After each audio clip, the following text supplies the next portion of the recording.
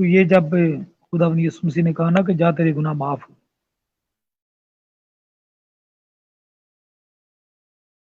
تو خداوند یسوع مسیح نے ان کے دل کی بات ہی معلوم کر دی۔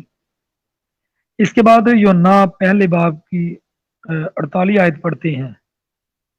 وہاں پر نتنیل سے ملاقات کرنے سے پہلے وہ اسے اور اس کی خوبیوں سے واقف تھا۔ خداوند یسوع مسیح نے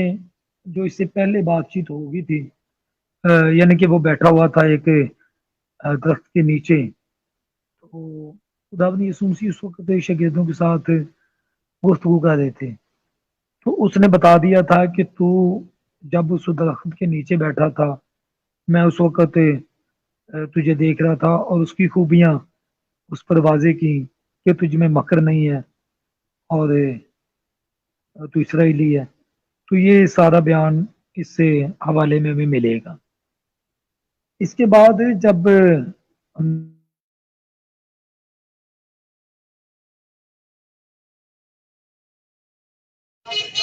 وہ آپ جانتا تھا، یاسر بھائی، جی جی بولے جی جی بولے، آپ کی آواز ابھی آ رہی ہے آواز؟ جی جی اچھا، نتنیل کی بات جو میں نے بیان کی وہ سمجھ آئی آپ کو؟ زرق بھائی بتائیے ذرا۔ جی جی جی جی جی جی جی جی ٹھیک ہو گیا۔ اس کے علاوہ پھر آپ اس کے لیے یوحنا 6 باب کی 64 آیت کو دیکھ سکتے ہیں، اس کے بعد 16 باب کی 30 آیت کو دیکھ سکتے ہیں۔ اب ہم جان گئے کہ تو سب کچھ جانتا ہے۔ یہ وہاں پر جو لوگ موجود تھے وہ اس بات کے اقرار کر رہے ہیں کہ جب خداوند یسوع مسیح نے ان کی پوشیدہ باتوں کو ان پر عیاں کیا، ظاہر کیا۔ اس کے بعد یوحنا 21 باب کی 17 آیت میں آپ دیکھ سکتے ہیں، جب پترس اقرار کرتا ہے کہ خداوند یسوع مسیح کو کہتا ہے کہ تو سب کچھ جانتا ہے، تو وہ پوشیدگی کا علم خداوند یسوع مسیح کے پاس تھا، اور یہ معبود کے پاس ہو سکتا ہے، کسی انسان کے پاس نہیں، بشر کو یہ اختیار نہیں دیا گیا۔ اس کے علاوہ خداوند یسوع مسیح ایک ہی وقت میں ہر جگہ موجود، تو یہ بھی اس بات کی دلالت ہے کہ وہ معبود ہیں، وہ خدا ہیں۔ متی 18 کی 20 آیت پڑھیں تو لکھا ہے کہ جہاں 2 یا 3 میرے نام پر اکٹھے ہیں وہاں میں ان کے بیچ میں ہوں۔ جہاں جہاں پر بھی اس کے نام میں اکٹھے ہوں گے لوگ، وہ وہاں پر موجود ہوگا۔ تو ایک ہی وقت میں بہت ساری جگہوں پر خداوند یسوع مسیح موجود ہوں گے۔ اور اس کے علاوہ متی کی انجیل اس کا 28 باب کی 20 آیت پڑھتے ہیں تو لکھا ہے میں دنیا کے آخر تک ہمیشہ تمہارے ساتھ ہوں۔ اور پھر اس کے علاوہ جب ہم دیکھتے ہیں کہ معبود کو سجدہ کیا جاتا ہے، اور معبود ہی سجدے کے لائق ہوتا ہے، کیونکہ معبود کا مطلب ہوتا ہے کہ جس کی عبادت کی جائے، تو سجدہ ایک معقول عبادت ہے۔ تو اس کے لیے آپ ریفرنس دیکھ سکتے ہیں، متی 28 باب کی 17 کے شاگردوں نے سجدہ کیا، اور اس سے پہلے جو ابواب ہیں وہاں پر میں نے گیا جہاں پر مجوسیوں نے آ کر سجدہ کیا، اور پھر اس کے بعد جو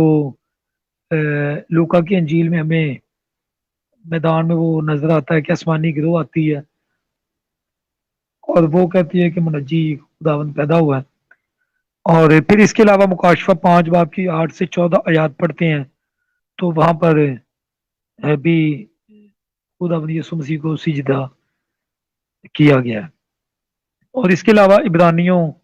1 باب کی 6 آیت پڑھتے ہیں تو وہاں پر لکھا ہے کہ خدا کے سب فرشتے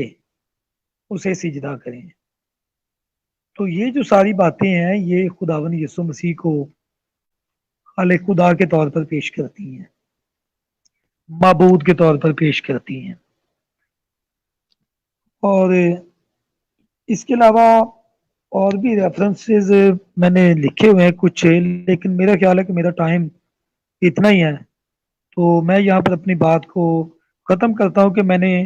جتنی بھی باتیں کی ہیں ان سب کا میں نے بائبل مقدس میں سے ریفرنس دیا ہے کہ یہ یہاں پر اس طریقے سے لکھا ہوا ہے، اور اس میں کوئی شک اور ابہام موجود نہیں رہ جاتا۔ تو